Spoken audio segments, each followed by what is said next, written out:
Yeah, Wilford, that's right. A group of Republican senators now sending a letter to the Treasury Department and to the Federal Reserve. The goal of this letter, according to Senator Kevin Cramer, Republican of North Dakota, who I spoke to a short time ago, is to make sure that there's no what he calls anti-oil industry bias in the Fed's new lending facilities that were created under the CARES Act. The letter says some outside groups have already advocated certain sectors of the economy be excluded from the loans made available under the CARES Act. Acquiescing to these demands would be contrary to congressional intent and would arbitrarily harm certain American workers. Both are unacceptable. The letter writers here, this group of senators, clearly has in mind the oil industry, Cramer says. It also says that they're concerned about BlackRock and the firm's role here as an advisor to the Federal Reserve in terms of its bond buying program.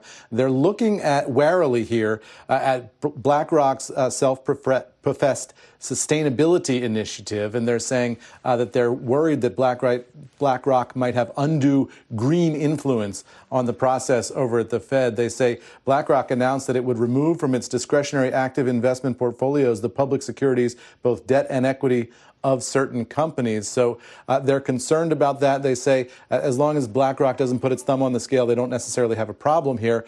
But it's interesting to watch now, Wilford, as these senators raise this question about the oil industry, all the other sectors of the economy that are going to be concerned about how these lending facilities will impact them and what sort of politics will play a part in all that. We're beginning to see that now with this letter, Wilford.